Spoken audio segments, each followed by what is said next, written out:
Hey guys, I'm sorry I didn't have the Google part. I was over on the other window, so I couldn't tell anybody was here. That's the downside to the Google Hangouts is that I was trying to upload the book. How is everybody today? Good. Good. I'm good. How are you? Pretty good. Do you all want me to work? What do y'all want me to work on? The review sheet or some of the stuff we were doing in class yesterday, or do y'all have questions on it all?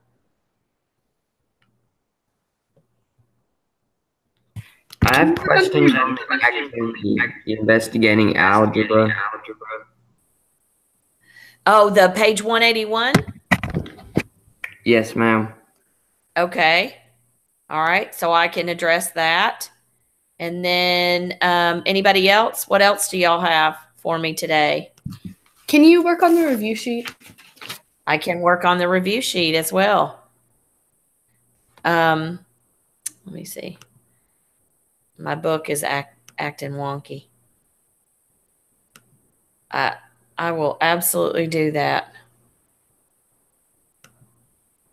So let's go to the 181 first.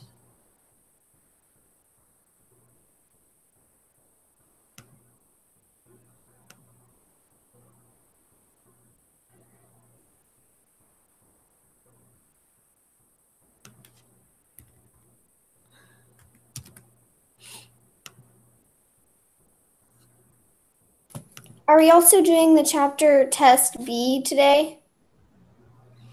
We can. That's what Annabella just asked for me to work on. So I will definitely work on that. I'm gonna answer Eli's question because it kind of pertains to the review. That information will help you guys, with the other. So I'll work on that, and then I can work on the review. And I'm also going to work on the review on Thursday as well. So we're going to spend a couple days on that. Annabella, was there a particular piece of it that you wanted me to cover to make sure I go to that first when I get done with Eli's question? Or you just want me to cover it all? Probably like number 11 and like 316, like with that graph. Okay. All right. Well, I'll start there. Okay. As soon as I'm done with this.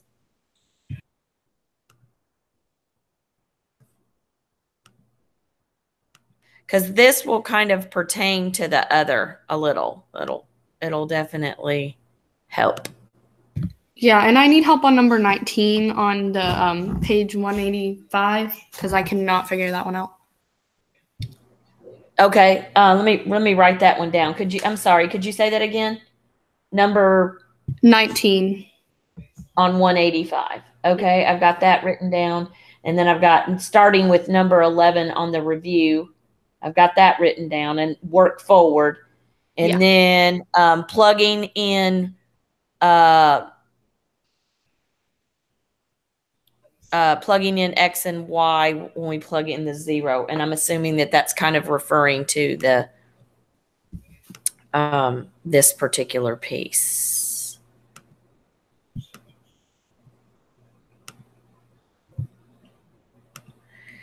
Okay, this was a good activity because what it was supposed to do in its intent, and I'll have to perhaps do some of the work on a different page, but what it was supposed to do, if you're looking at the table, it gave the equation of the line, and now we know, basically because we've already started on 3.5 and 3.5 is that y equals 4x plus 3 is actually in what we now know as a slope-intercept form, which is y equals mx plus b. M being what we talked about even when we were doing slope, being the label that we give slope. And I said a good way to remember that is because M is like a mountain, and we kind of connect mountain and slopes together. I'm not really sure why they gave the y intercept the b, but that's what they call it. So on that table, if you'll remember, wherever the line crosses the y-axis, the x coordinate for that is going to be 0. So if remember way back in 3.2, when we were finding x and y intercepts, we were actually plugging in a 0 for x when we wanted to find the y-intercept, and we were plugging in a 0 for y when we wanted to find the x-intercept. So that's what they're asking you to do in the second column of this table. So they're basically asking you to find the y-intercept. That's why the answer for the column 2 can also go in column 5, because anywhere the x is a 0 and you get a y answer, then it's going to be your y-intercept. That's why column 2 and column 5 go together. The step 2 for that table was to plug in a 2 for the x in order to find the y. So basically, let me go over to here. Oops. Is that one of the questions we have to answer, or is it just for extra practice? Page 181, this is the page that I handed out to you in class, and there was a table. I handed it out in class last Friday. Oh, I was looking in the textbook. Well, what I did for you guys, because the very first thing that it told you to do was to copy that table in the instructions. So instead of making you copy it on a separate sheet of paper, I went ahead and made a copy of the page. It is that page in the textbook, but I copied it for you to make it easier so you wouldn't have to recopy the whole table. Oh, okay. Does that make sense? Yeah. Okay.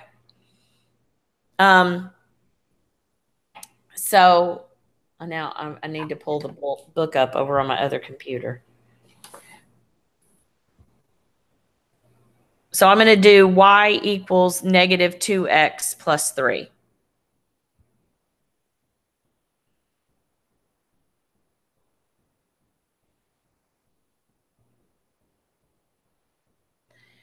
And so what it asked me to do the first time was to plug in a 0 and find y. So if I plug in a 0 for x,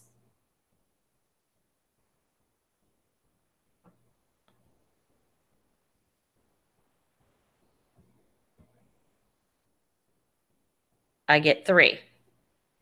Now it's asking me to find a second point by plugging in a 2. It just is giving you a 2 as an example for any random thing, because don't forget, the x is the independent variable, which means you can pick anything to go in there. We just typically try to keep those numbers smaller just for the fact of simplicity. You could have picked a 1, you could have picked anything. They just happened to pick a 2. So negative 2 times 2 is negative 4 plus 3. So y equals negative 1. So now I have 2 points, 2 and negative 1, and 0 and 3. So that was for this also is the y-intercept, or the b. But then I was asked to find the slope. That was column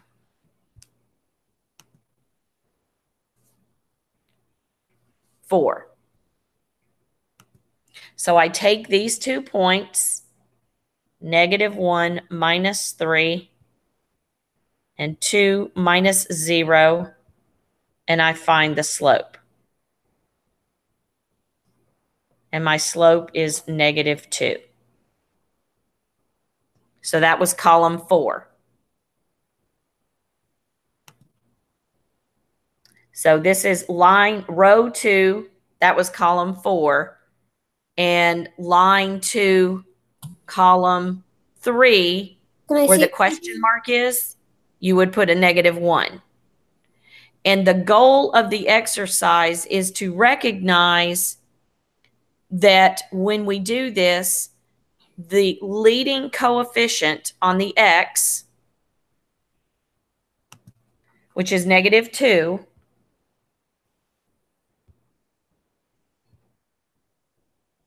is your slope. And the constant that stands all by itself is your y-intercept, or b. And so what it's trying to do is get you to understand where, kind of prove to you, if you will, where y equals mx plus b kind of comes from, how it works. It's proving to you that point. So if you work through each one of these, row 3, when you find the slope should turn out to be 1/2. And the y-intercept for column 4 should be 4. And row 3, -4x minus, row 4, y equals -4x minus 3. The slope should turn out to be -4. And the final one, which it was a little trickier because it turns out to be one of them is a fraction. And so then you have a final fraction, but it's -1/4. But you were supposed to draw conclusions. When you compare the slope of each line with the equation of the line, what do you notice? And what they were trying to get you to notice is the slope in column 4 matched the leading coefficient of the x variable. And the y, yes. I'm sorry? Can you repeat those answers? Which ones? For number 1, for the drawing the conclusions? Yeah. For number 1 and number 2 on page 181? Oh, no, for the one where it says y equals -2x plus 3, I didn't get what the y-intercept was. 3? Because it's the constant. It's the constant. See, what it's trying to do is help you connect all that you've been learning to why the y equals mx plus b is the way it is.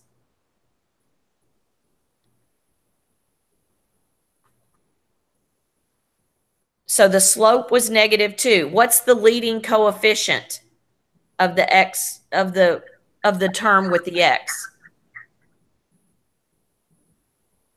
Oh, 3. Okay. No, the leading coefficient of the term x. Do you all understand what leading coefficient means? No, ma'am. Oh, okay. All right. Well, that's good. Thank you so much for your honesty. Okay. -2x. The leading coefficient is the number that you all love and know. You all like even Mr. Edmondson says, I liked math until the alphabet got involved. So it's the number preceding the variable. So -3y, the leading coefficient is the -3. If I give you a term like -24xy, and believe it or not, there will be terms that are like that. The leading coefficient is the number that's in front of a term. So it would be -24. The leading coefficient of this is 16. The leading coefficient of this is -1/2. So it's the number that precedes the letter. Does that make sense? That's what that means. Does that make sense to you guys? Yeah. Eli, are you good with that? Kind of. Kind of? Okay. So it's just the number part. When there's a number and a letter together, it's the number part. That's what that, and here's the word looks like this, leading. So it's in the lead, it's in front, And coefficient means that it's going with it. Leading coefficient means it's the leading or the number in front of the letter. So you look for the letter and it's the number in front of it. It doesn't have anything to do with the letter at all. So if I ask for a leading coefficient, I'm only asking for a number. If I'm asking for a term, I'm asking for the number with the letter. Okay. Okay, that's the difference. The term is the number and the letter. Or in the case of the constant, that's just the number at the end of the, at the end. How do you figure out the y-intercept? The y-intercept is what we did back in 3.2. Okay. Are you asking me how do you find it algebraically, or how do I identify it in the y equals mx plus b? Like, how would you find it in column 2 of 181? Oh, okay. In column 2, see where it has a 0 all the way down for the x coordinate? Yes, ma'am. Okay, all of those all the way through there. You just plug in a 0 for wherever the x is and then solve for y. Just like we were doing, I think 3.2, we had to find the x-intercept and we had to find the y-intercept. Oh, okay. So, and the reason, remember way back then, when we were finding the x-intercept and the y-intercept,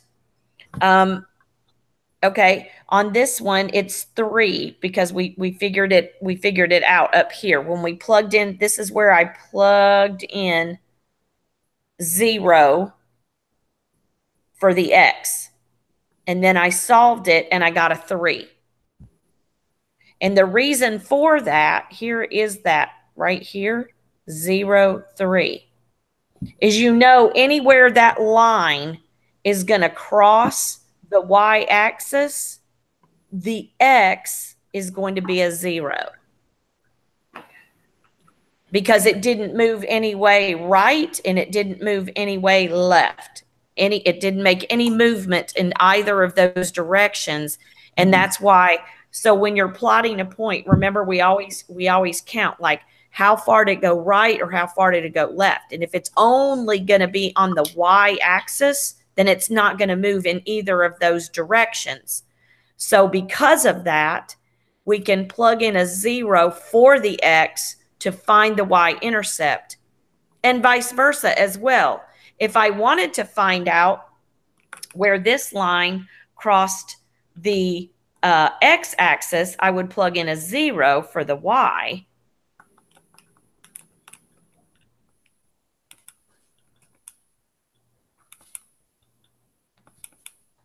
And find out. Remember, we did this way back then, and we found out.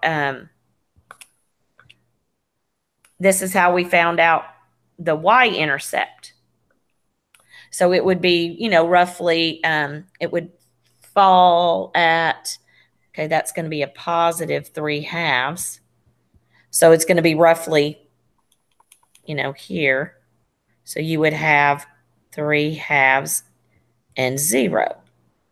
Remember how we did that back in 3.2? Because where it's crossing the x-axis, then I know the y-coordinate is 0.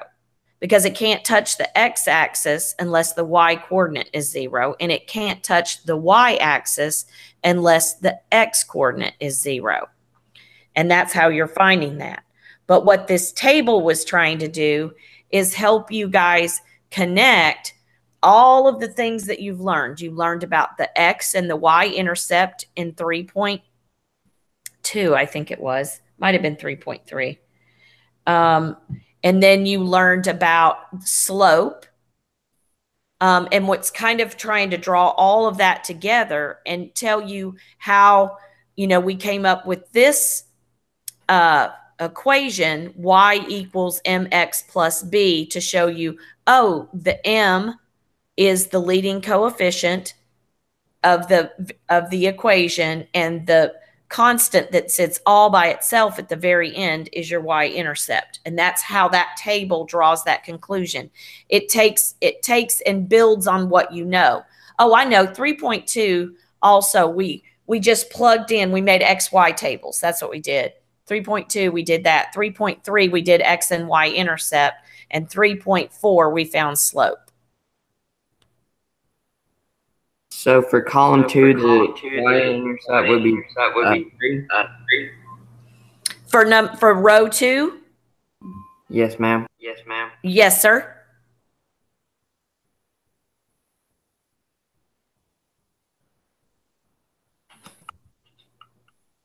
That's all of that worked out. That's all of row 2 worked out.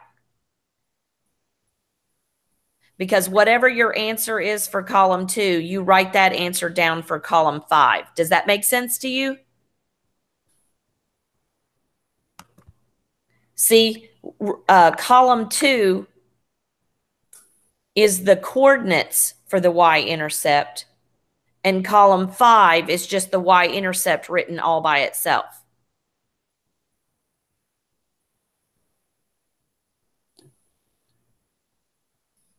So you're talking about the problems that y equals x plus 3? Yes, that's row 2.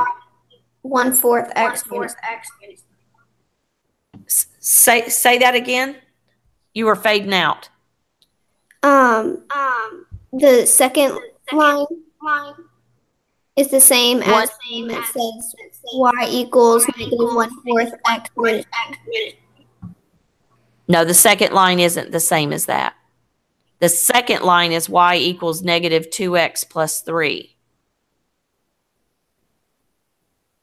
Are you asking me if the answers are the same? Yeah. Or you follow the same pattern? No, that the answers are the same. No, because in y equals -1/4 x minus 3, you would have to plug in 0 for x there, and you would have a -3 if you did that, right? Oh, okay.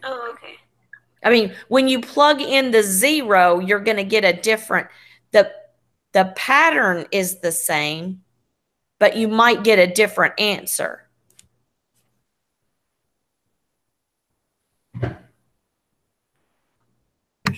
Do we have to do the bottom part 1 through 6? You have to do 1 through 5. You do not have to do 1 through 6.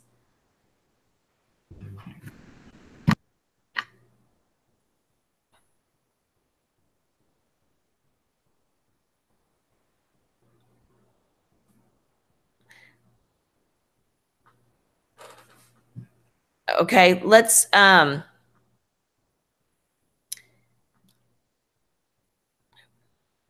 on just a second. Let me see if I have a picture.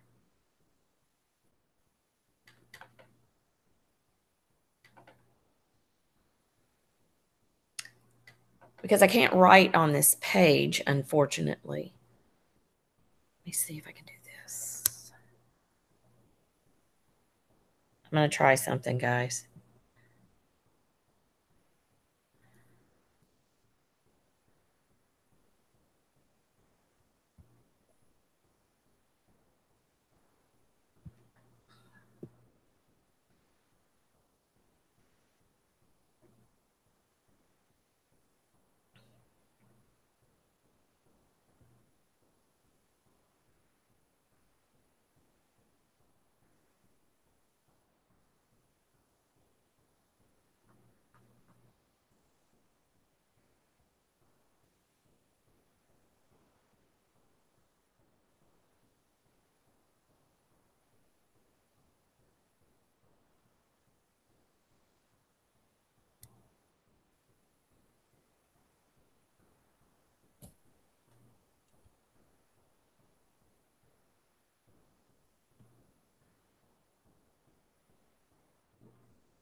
Okay, so I worked this out and we got a 3. I'm just going to go ahead and write in my answers.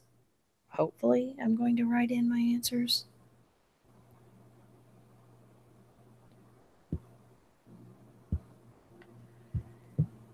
I got a 3 here.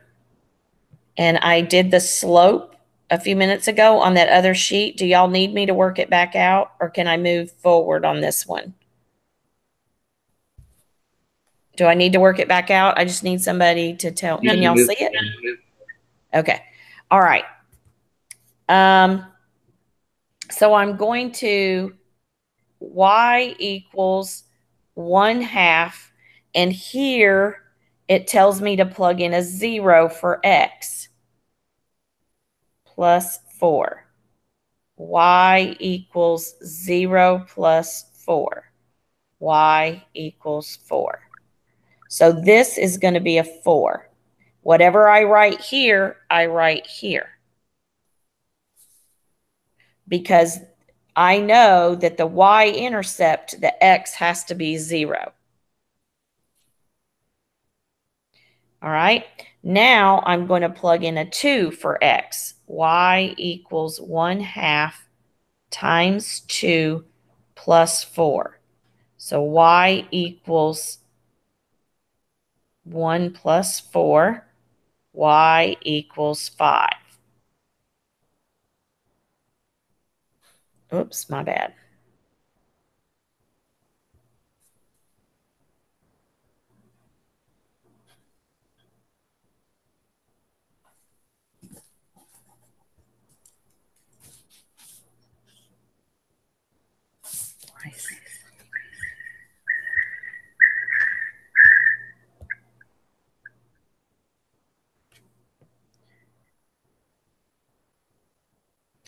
Okay, so that's a 5.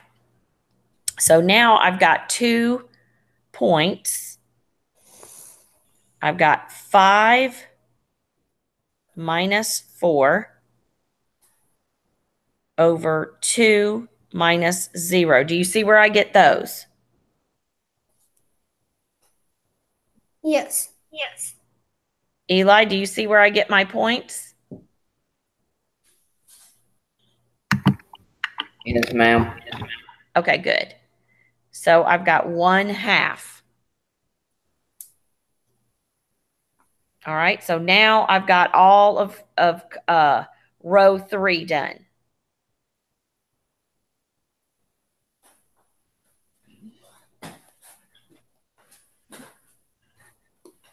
So now I'm going to work on row 4. So I've got y equals, and I'm going to plug in 0 for x.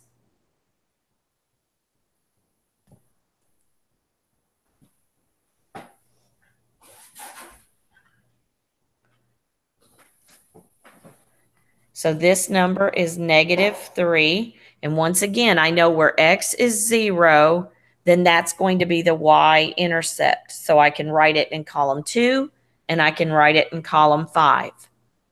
And now I'm going to plug in a 2 for the x.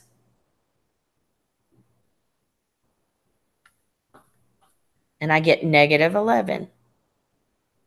So now I've got -11 minus a -3 all over 2 minus 0. So that's going to be -11 minus -3. So that's +3. So this is going to be net over 2, which equals -4 for my slope.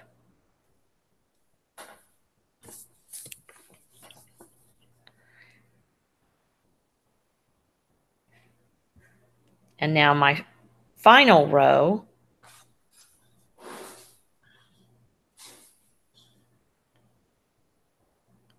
is -1/4 times 0 minus 3, because I'm plugging in, once again, I'm plugging in that 0 to find the y-intercept.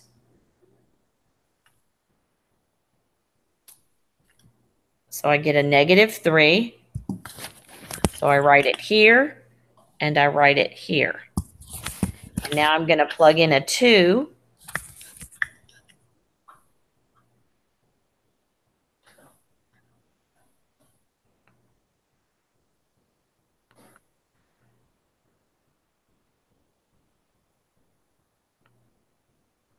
So that's going to be -1/2 minus 3.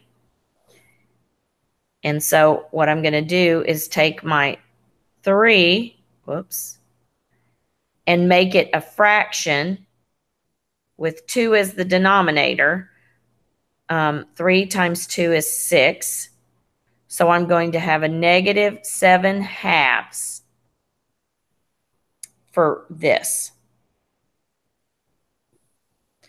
So over here, I will have -7/2 minus a -3 all over 2 minus 0.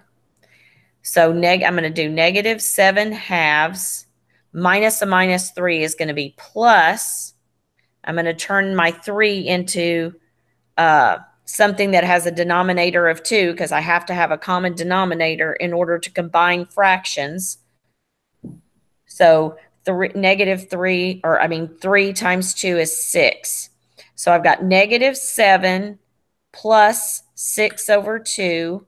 So that's going to be a -1/2. So I've got -1/2 at the top.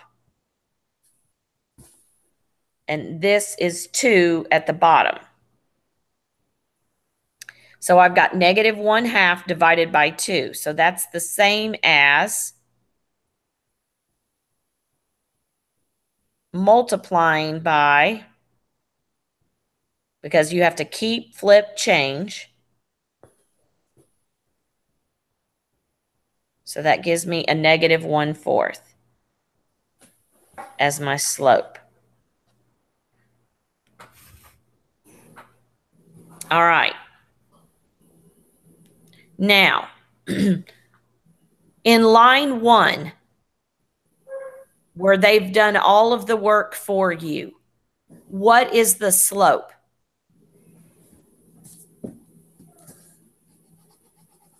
Four. Yes. Where do you see a 4 in the equation of the line in column 1? And the leading coefficient. Yes, good job. Use the vocabulary and everything. Awesome. Okay, what is the y-intercept? 3. Yes, sir. And where do you see a 3 in the equation of the line?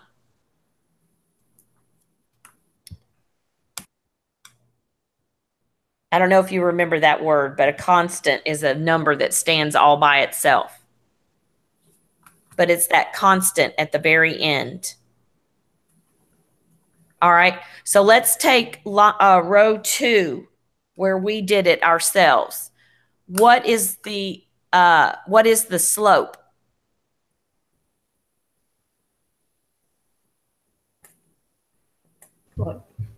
-2. Yes, sir. Good job. Where do you see a -2 in the equation of the line? Leading coefficient. Yes, sir. Good job. All right. What is the y-intercept? You find that in column 2 and column 5.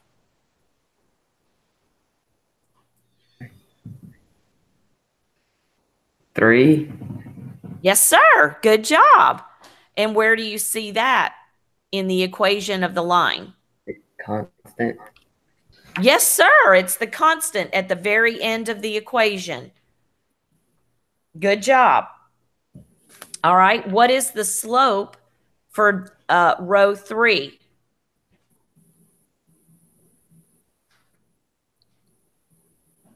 One-half. Yes, sir. And where do you see 1/2 in the equation of the line? Leading coefficient. Yes, sir. Good job. And what is the y-intercept for row 3? 4. Yes, sir. And where do you see the number 4 in the equation of the line? Constant. Yes, sir. That's it. Exactly. So what is the slope for row 4?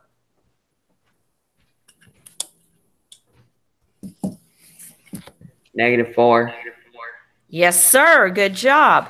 And where do you see that? Because everything that I'm asking Eli, ladies and gentlemen, are the answers to number 1 and 2 for the questions at the bottom. But so I'm asking him each and every individual one, and you all are to draw a conclusion. So I think Eli shared with me that, were we on row 4, Eli? Is that where we were? Yes, ma'am. Okay. So the slope for row 4 is what? -4. And where do you see it in the equation once again? 4th column. Yes. And where do you see the -4 in the equation, in this equation right here? The constant. No, this one is the leading coefficient on this one. The slope is the leading coefficient, and the y-intercept is the constant. So the slope is the leading coefficient on the x variable. These are your answers, actually, to those questions. Leading coefficient of x variable or x term, either one you want to say.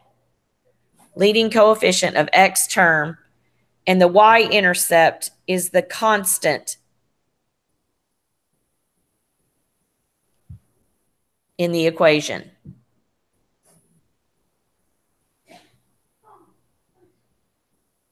Does that make sense to you guys?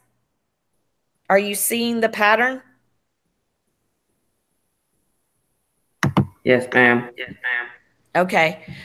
So when moving forward, good job. Way to go. Moving forward, y equals mx plus b.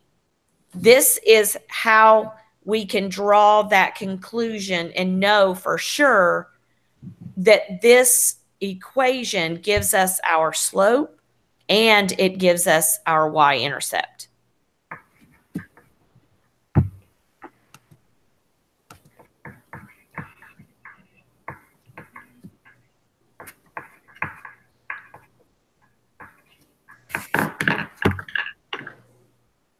Okay?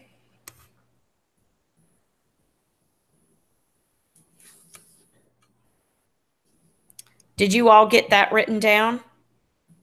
Yes, ma'am. Yes, ma'am. Can I, because I was going to move back to the book now.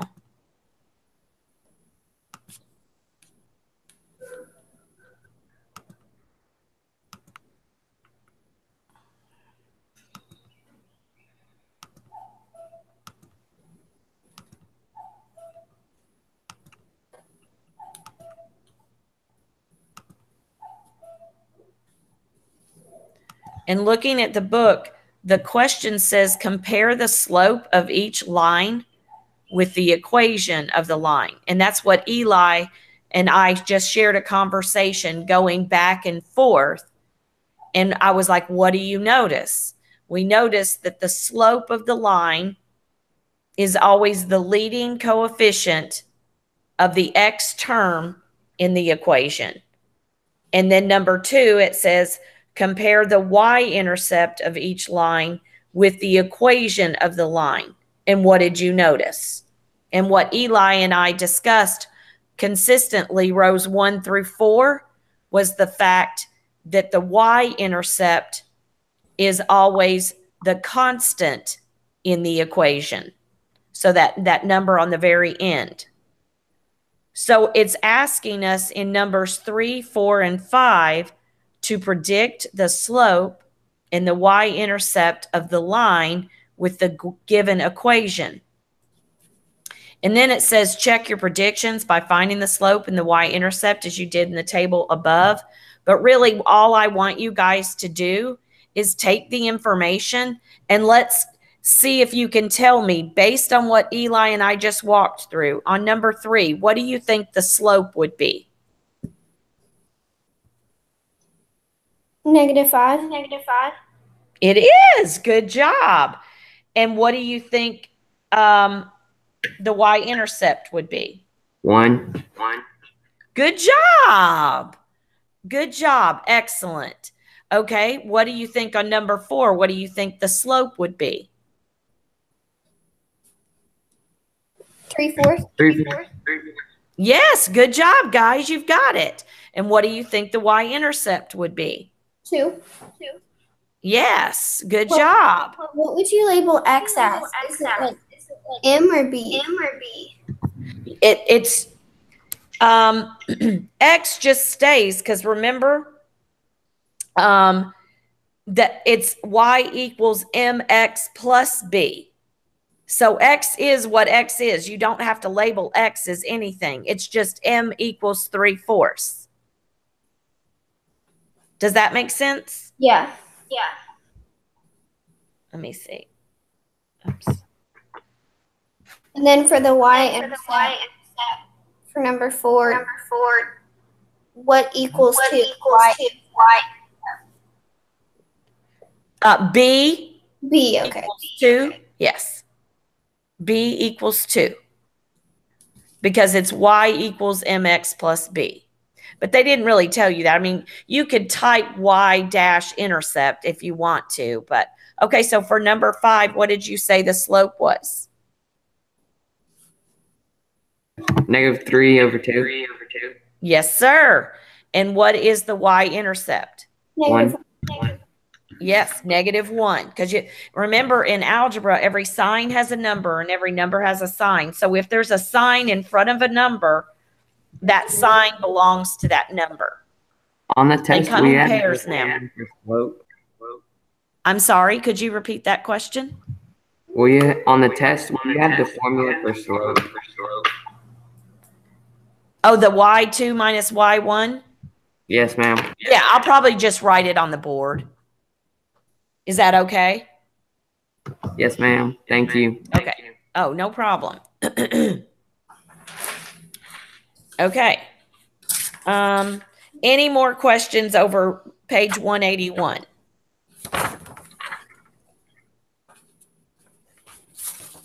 All right, I'm going to do...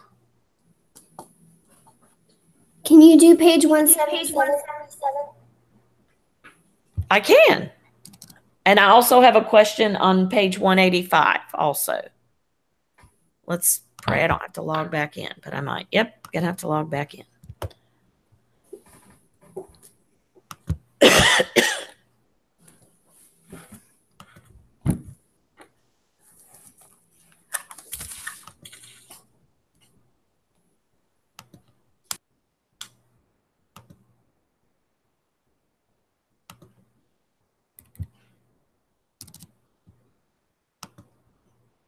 Technology, once again, blessing and a curse.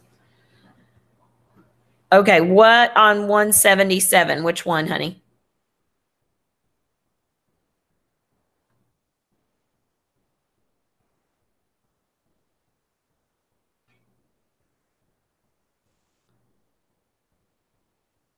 You there, Mary? Oh, sorry. Number 7. Number 7, the error analysis? Yes. Okay. Describe and correct the error in calculating the slope of the line shown. So there's a line to the right, and the 2 points given are 6 and 3, and the other one is 12 and 0. By the way, the 12, 0 one is the x-intercept because the y is 0. So what you would want to do to find the slope is to take the one y over the other y, and then x would go on the bottom. What are the 2 y coordinates? 12 and Y coordinates.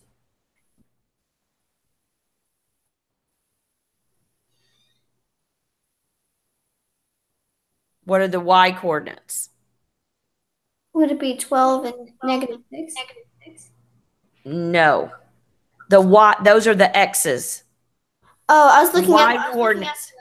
the little Yes, box. that's why you can't really look at them because they've made a mistake and we know that. So we have to think about what we know. What are the y coordinates? Oh, 3 and 0. Yes. So they would have been the ones that go on top. So, and you have to keep that consistent. So if you picked 0 to go first, then you would have to pick 12 to go first on the bottom. So 0 and 3 and 12 and 6. So they actually put their x variables on the top and their y variables on the bottom. Does that make sense? Do you want me to work it out? No, I think I understand that now. Okay. Is there another one that you would like me to do?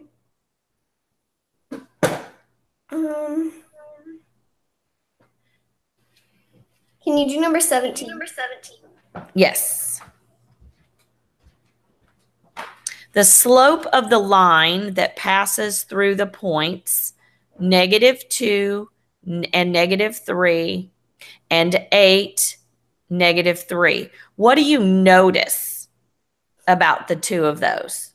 What do you notice? What's the first thing?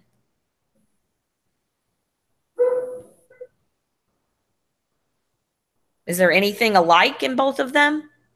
They both have negatives. They both have negatives. And what's the y coordinate in both of them? -3. And if the y coordinate is the same in those two, it would probably tell us that -3 minus a minus -3 is going to be a 0. It's also going to tell us that those 2 points are the same, so that the line is probably going to be a horizontal line, right? Mm-hmm. So a horizontal line, that would be 0 fun to ski on, wouldn't it? So the slope of that line would be 0. Okay.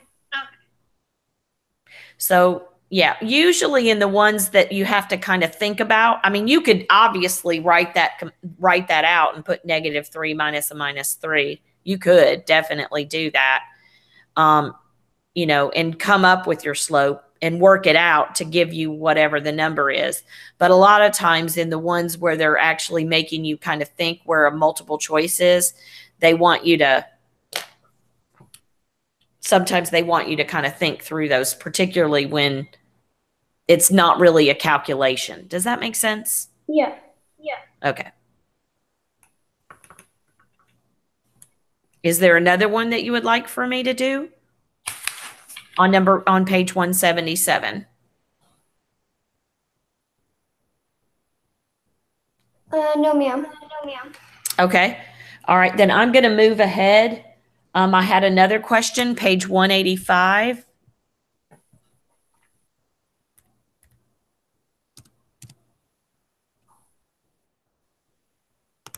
It was number 11 that someone asked me to do.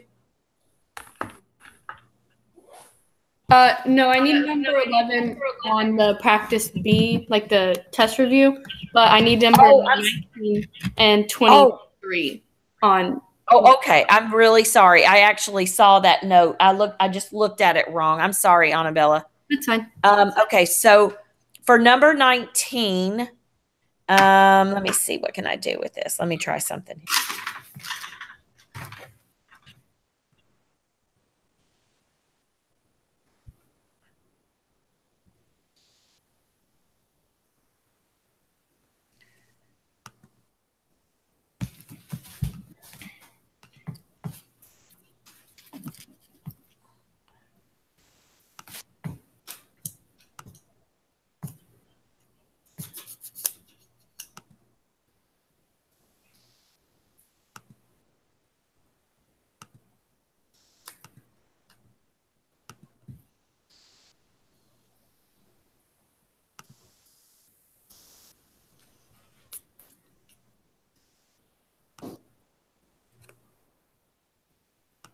Please tell me if you can't see me right.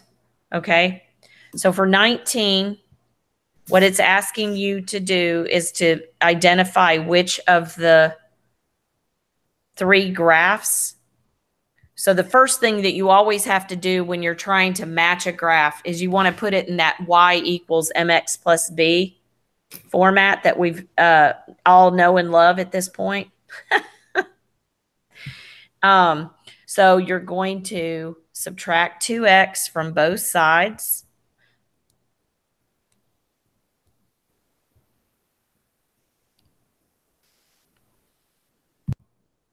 So now I have negative 2x plus 6. And then I'm going to divide everything by a negative 3. And now I have y equals a positive 2/3 because negative 2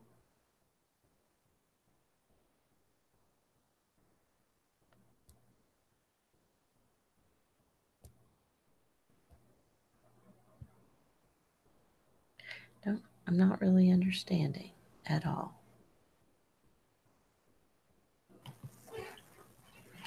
And a negative 3 make a positive .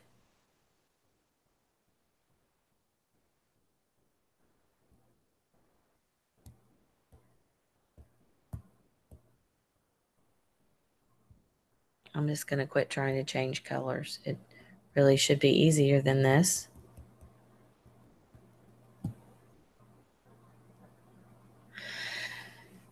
And then 6 divided by negative 3 is negative 2. So that actually I should have written it this way.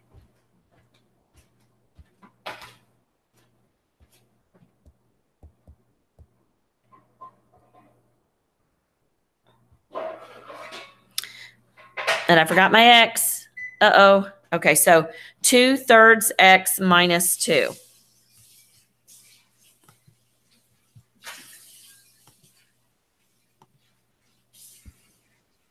Did y'all see that?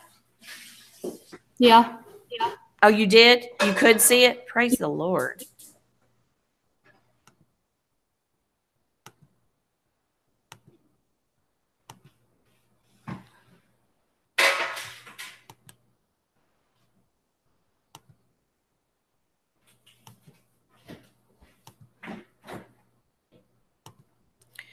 So it was 2/3 x minus 2. So you're going to look at either A, B, or C, and which one of those goes through negative 2. There's 2 of them, actually. The y-intercept is going to be the negative 2. Which of the 2 lines goes through negative 2? A and C. A and C. Good job. Okay, which of those 2 would have a positive 2/3 slope? One of them has a negative and the other has a positive. We did get A? Yeah, you would go up to right 2. I mean, up to right 3. So is it A? No, it's C. Oh. C is the line with the positive slope. A is the line with the negative slope. Okay, I don't get how to graph slope. Like number 23. Okay. All right. Good. Great question. All right. Let's take a look at it. Let me,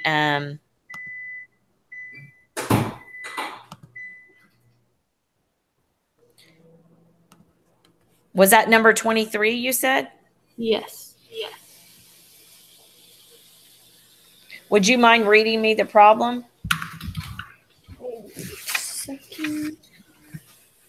Y is equal to negative x plus 7. Negative x plus 7? Yes. Okay. I'm going to erase this so that's not confusing. Okay. So we've determined that the coefficient on the x is the slope. So the slope here is a -1.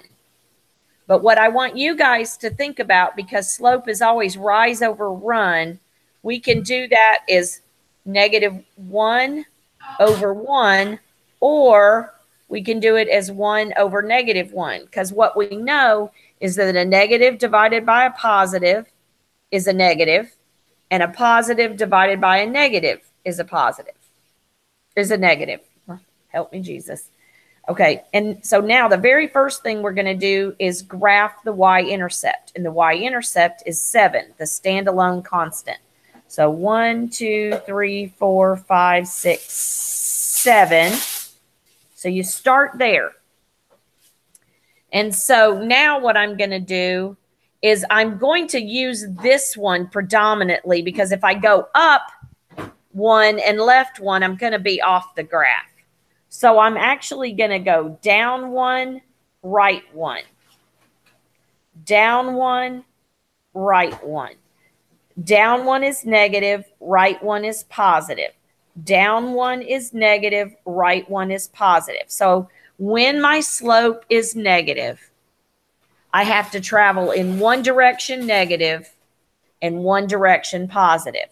If in fact my graph went up a little bit, I could go up 1, left 1, which that I'm traveling one direction positive, one direction negative. So you use the, oh, Miss Sparks, that is a curvy line.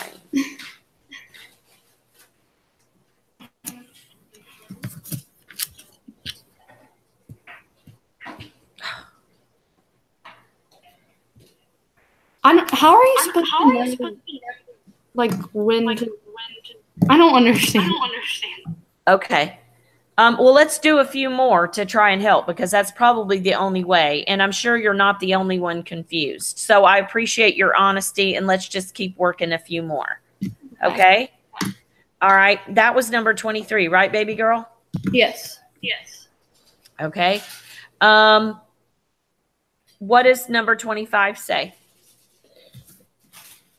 Y is equal to 1/4 x minus 5.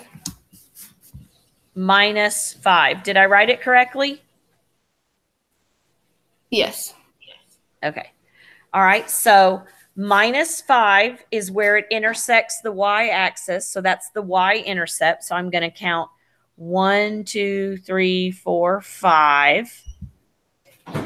And my slope is 1/4. So that's my rise over run.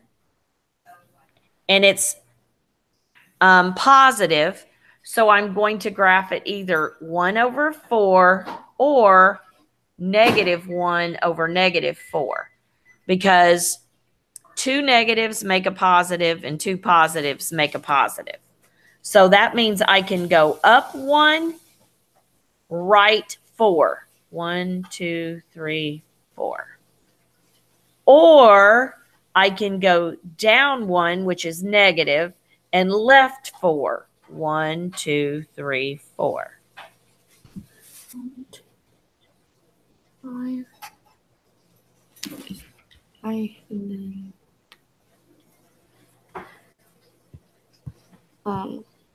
then, wait, so it's positive 1/4? That was negative. If I wrote down the equation correctly, yes. If you told me it was 1/4, No, that's right. I don't know why. Okay, 1/4 x minus 5. Yes, that's what I wrote down. So yes, if it's positive, what you have to remember is that 2 negatives make a positive. So you can travel in both directions as long as you're doing it appropriately. Okay, so then you go up 1/4. Yes, ma'am. You up 1, right 4. Yeah, right. But then, because you want to travel in 2 positive directions, or you want to travel in 2 negative directions. So if I chose to go down, then I would have to go left 4. Because so down 1, left 4 for the other yes, one? ma'am. Yes, ma'am. Because remember, when we're dealing with slope, we're always dealing with our y's on top and our x's on the bottom. That's why it's called rise over run. Because the rise part is the y-axis. That's the rise. Okay. And then the run is the x-axis. So whatever your top number is, that's when you're going to go up or down. And whatever your bottom number is, that's when you're going to go left and right. Okay. Okay. Good questions, guys. You're asking really good questions. So proud of you all. Okay. Would you all like me to do a few more of these? Please. Yes, Okay. please. Yes, please. All right. Good questions. Let's see. What do we have? Number 27. Are these on page 186? Yes. Okay. Okay. So number 27, when I get back over here, Annabella, will you, after I erase this, will you read me the equation again, please? Yeah.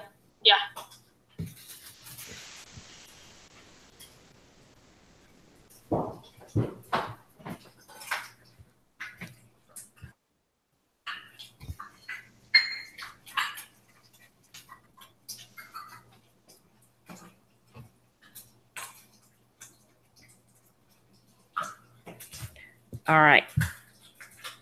Number 27 is what?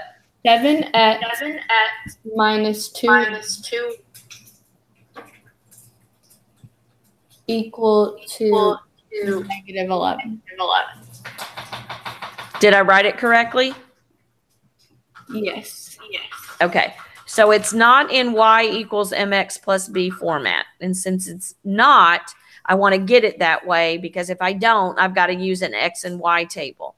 And it's really, actually, believe it or not, it's way easier to do it this way. But that's another one of the points of this lesson, is to learn all the various ways of graphing. There's using the x and the y intercept. There's using x and y tables. And there's using the mx plus b format. Okay. So this is not in that format. So in order to do that, I've got to solve for y. So to begin, I'm going to subtract 7x from both sides of the equation, because whatever you do to one side of the equation, you have to do to the other.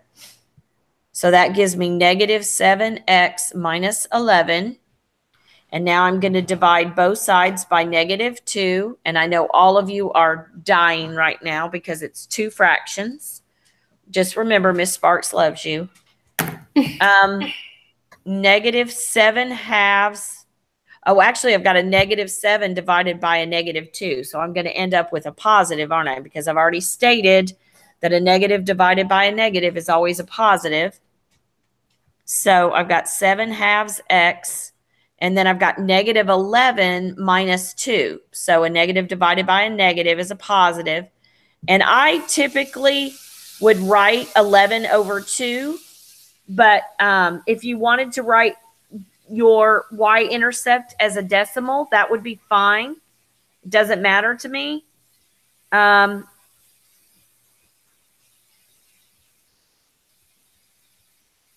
11 over 2 is actually equal to 5.5. So what I've done is I've taken what I just worked out and I wrote it down here. So this is actually your new formula written in y equals mx plus b format. It's y equals 7 halves x plus 11 over 2. So that's all of that worked out. And now in order to graph that, my y-intercept is 11 over 2, which is basically 5.5.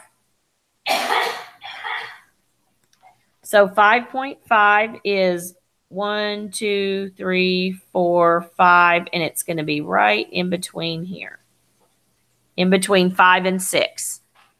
And now my slope is 7 over 2. And here's a couple things that you can do. And I don't want to confuse anybody, but basically what we've done so far is this is rise over run. So you could actually go down 7 And if I go down 7, what am I going to have to do? Go right or left?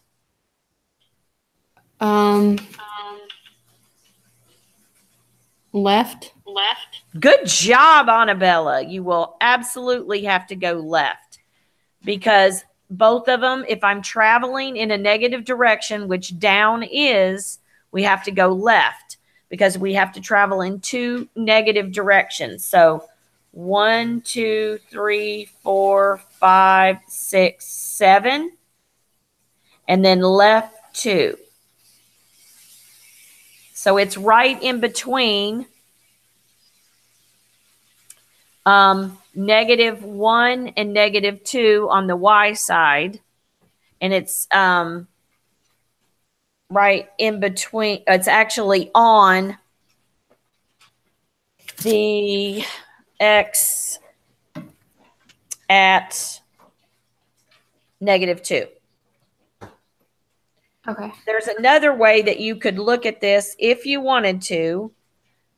You could reduce this to 3.5 and put that over 1 if you wanted to, which means you would go 1, 2, 3, and then a half, and then over 1.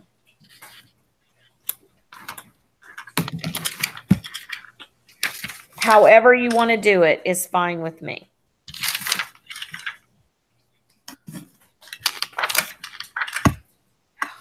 It didn't even turn out good.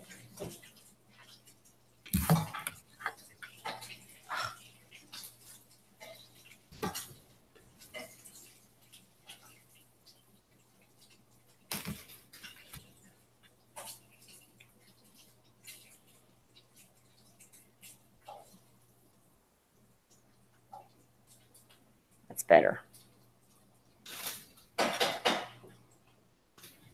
That was probably the hardest one on the homework. There's not going to be anything like that on the quiz or the test.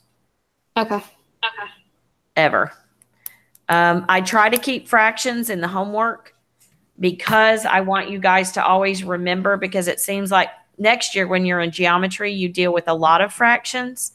And I just don't want, and actually when you get into Algebra 2 and pre-calculus, there's a lot of fractions in that. With variables and everything else. And I never want you guys to forget that you have to have a common denominator when you add and subtract fractions. But when you're multiplying fractions, you don't have to have a common denominator. And it's always easiest to simplify before you multiply. And to remember, when dividing fractions, you keep flip change. All right. Would you all like me to continue doing more graphs? So I'm on number 29, and can you just like help me see if I do it, if I'm doing it right? Sure.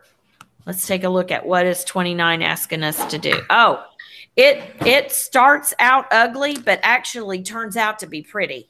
So that's a good thing. It looks ugly at the like number 27 looked pretty at the beginning and turns out ugly. According to you all anyway, but you get prettier answers for number 29. Yeah, okay. Easier to graph, I should say. It's never a lot of fun graphing decimals or fractions. You know what I mean? Yeah.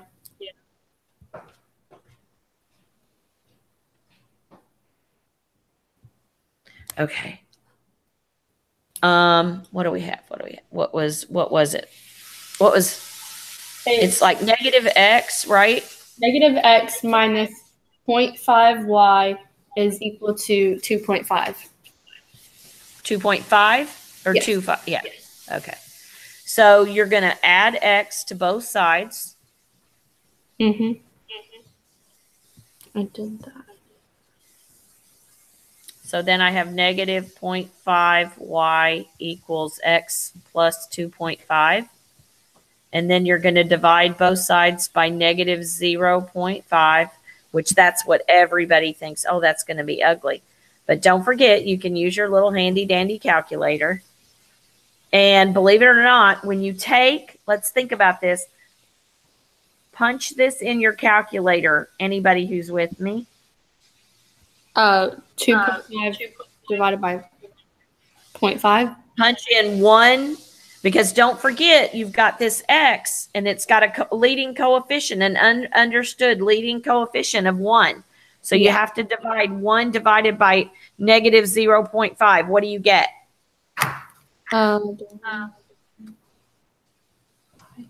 Is negative 2. Yeah.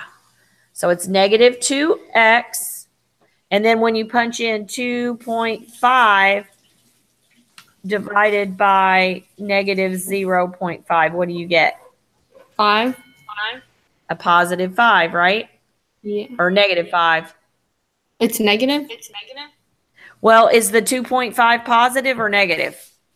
Hold on. No, it's positive. Okay, so it's going to be negative because you're dividing by a negative, right? Oh, okay. I forgot about that. So your equation turns out to be negative 2x minus 5. So that's going to be so much prettier to graph than fractions. So like I said, it looked ugly at the beginning, but once you get everything worked out and smoothed over, the y equals mx plus b format is way better on this one. So we're going to graph negative 5. 1, 2, 3, 4, 5. And then we've got a slope of negative 2. So what we're going to do is we're going to go up or down. Lord Jesus, help me. Down 2, right 1, or you could do we're going to go up 2, left 1. Left 1. So if we go down 2, right 1, we would be here. But if we go up 2, left 1, up 2, left 1, you look like that.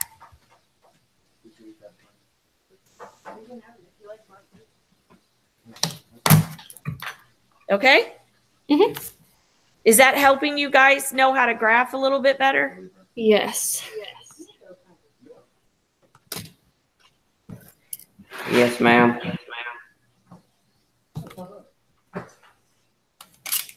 Could you all see that? Yes, ma'am. Okay.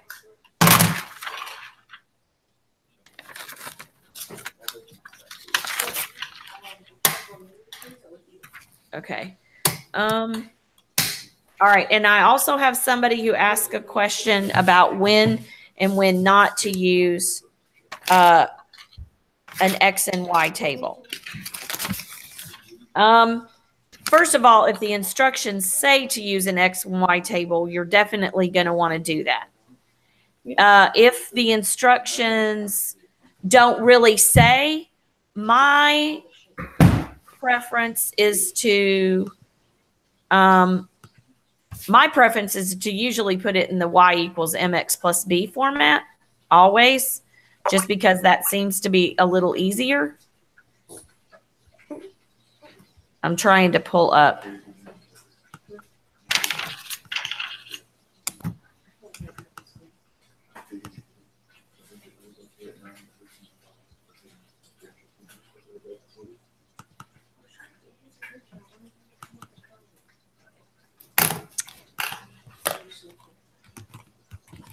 What's the 1 through 16 notation?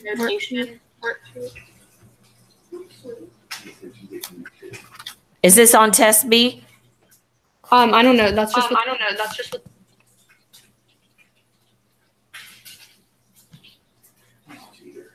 Is this what y'all's test looks like? Yes. Yes, ma'am.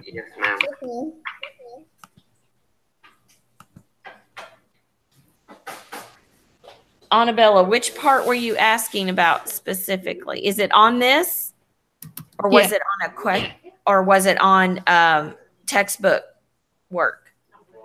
No, it's on the chapter test B. Okay.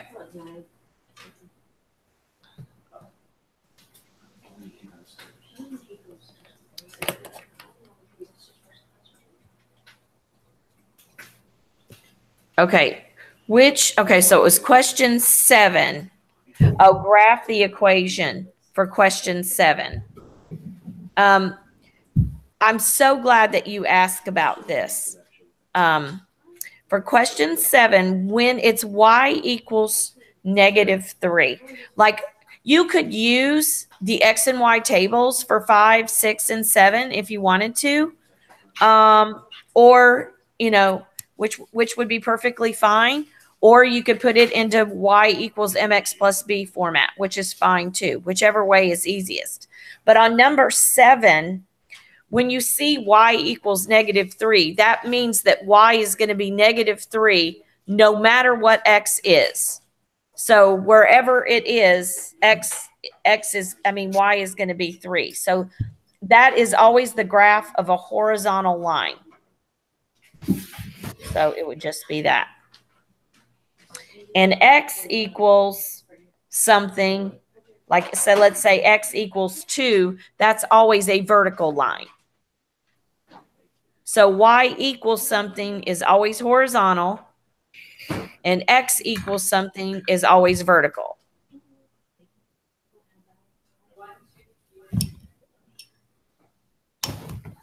But for an x and y table on that one, basically what it's telling you, no matter what x is, y is -3.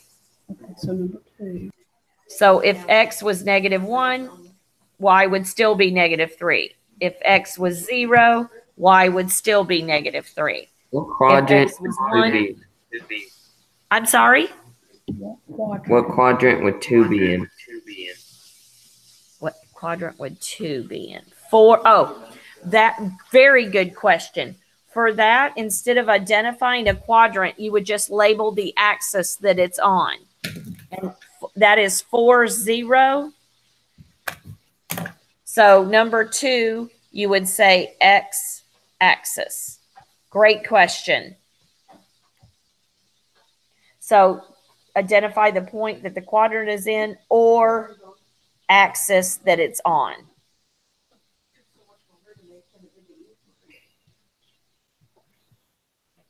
Oops.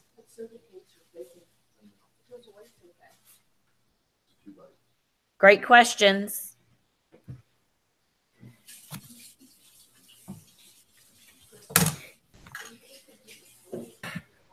So for number 1, your answer would be B. -1, 3.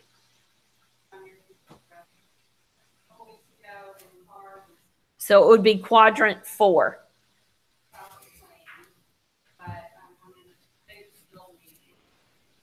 Is that what you're asking? Yes, ma'am. Okay, so quadrant 4. Yes, ma'am. Yes, sir. And 2, 2. So 1, 2, down 2. So it also would be quadrant 4. And D, -1, 1 would be quadrant 3.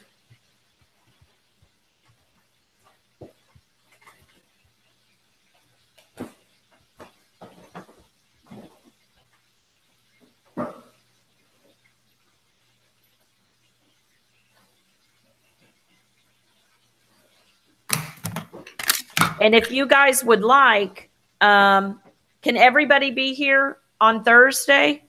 And actually, I have to make a note about Thursday. It's going to be in the afternoon because I have a dentist appointment in the morning.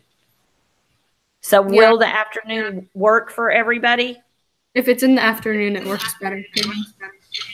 Oh, it does? Oh, good to know. How about you, Eli? Will the afternoon work for you? Yes, ma'am, it should. Okay, I'm thinking I'm going to try to get back from the dentist and get on. So I'm thinking I'm going to be here about 1 o'clock.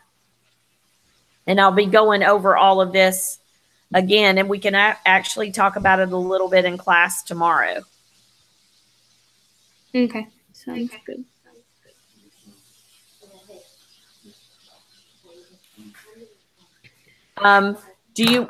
Is there something else that you guys would like for me? Do you want me to do an XY table for 5 or 6? I just need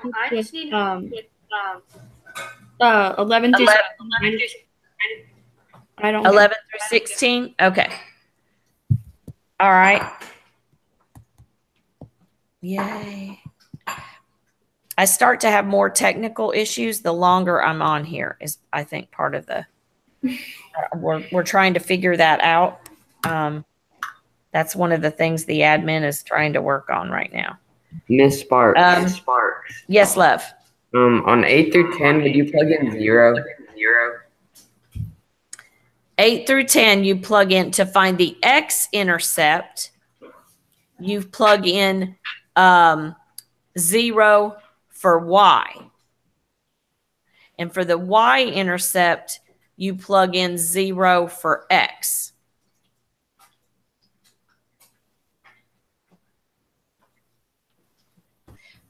Thank you. Does that make sense? Thank you. No problem. Okay, for number 11. Okay, the graph shows the distance of a car traveling along a straight road for 8 hours. A positive velocity is a motion to the right. So that means that when you're going up on the graph, if you will, it's traveling to the right. A negative velocity is a motion to the left. So determine the rates of change in distance with respect to time. So what you're basically doing is finding the quote unquote slope, if you will, in between each individual points. Okay. So let's take a look at that's for number 11. So what you're going to do is from this first point, okay, you have 60 and 2. Mm-hmm. Or, you know, actually you've got 60 and 0 because I've got to take my 2 y coordinates. And then my x coordinates are 2 minus 0. Sorry about that. That was really messy. So I have 60 over 2, which is really 30 miles per hour. Okay? Okay. So my first one is 30 mph. And then write that like 30 mph and then comma the next. Yeah, because if I have 60 over 2, that reduces to 30 over 1, which is 30 miles per 1 hour. So you would write 30 miles per hour, and then your next one is from here to here. So you've got 120 minus 60 over, and then that was 3 to 2. So I've got 60 over 1. So this one is 60 miles per hour. Okay. And then from here to here, I can pretty much tell you it didn't do anything just by looking at it because I did 120 to 120. So that's going to be 0. Okay. Does that make sense? Yes. And then the last one, from here to here, I go from 120 to 0. And I go from 4 to 8.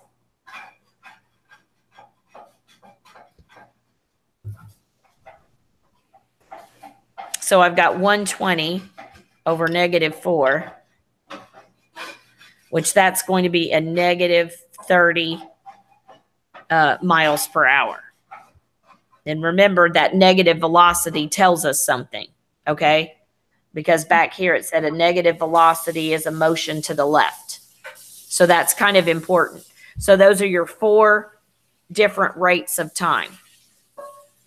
Rates of change in distance with respect to time. Okay. So between what 2 times is the car not moving?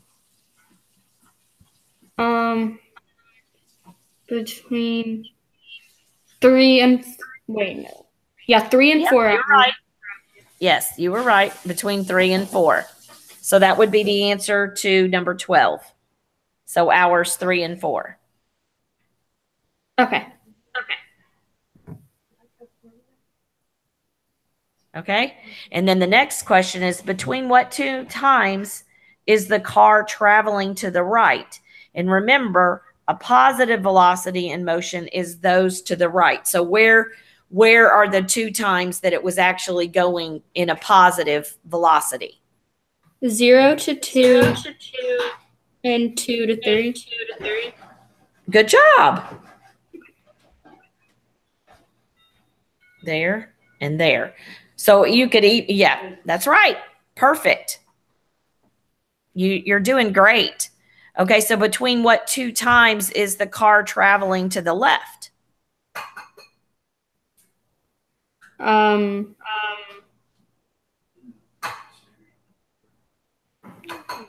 knew it would be 4 to 8. Yep. Perfect. And then between what two times is the car traveling the fastest? Oh wait, I get it now. Okay. 0 to 2. Actually, it was 2 to 3 because that was the 60 miles per hour. Oh, okay. Does that make sense? Does that make sense? A number, Okay, good. A number stay under the 30 miles per hour. 0. So it's 30 miles per hour with a semicolon. 60 miles per hour, that should be a semicolon. 0, semicolon. And then negative 30 miles per hour. So there's 4 speeds. Okay. And then is number 16 time? What does the x-intercept represent in this situation? Yes, it's yeah. When it says x-intercept, it is time, but what it's looking for specifically, and I don't think it asked the question very great, but it's actually looking at this point right here, where it's saying the second time it hits that x-intercept, it's asking that after 8 hours, the car returns to its starting position. That's actually what it's looking for, which is kind of a long answer to that. But it's basically saying after 8 hours of travel, the car returns to its starting position.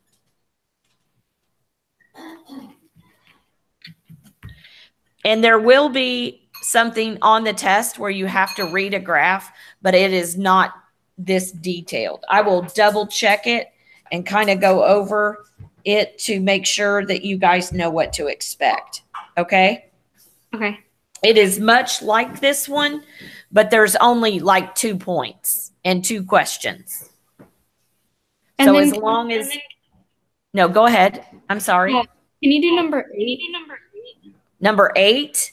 Yes. Yes. Okay. So to find the x-intercept,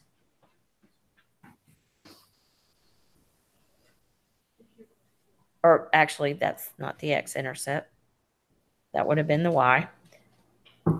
To find the x-intercept, you'll plug in 0 for y.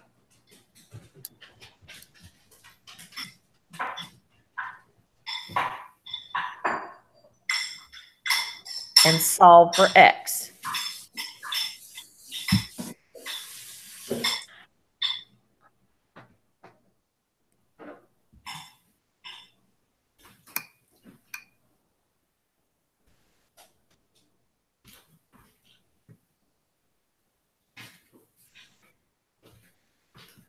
And to find the y-intercept, you plug in 0 for x.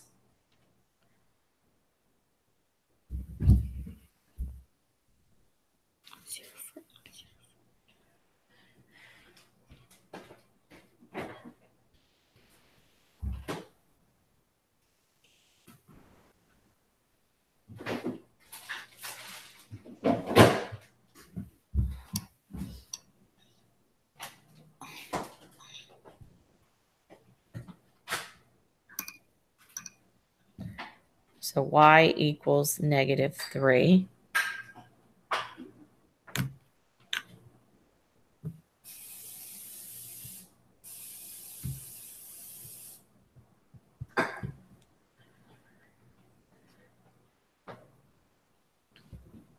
Could you see that okay?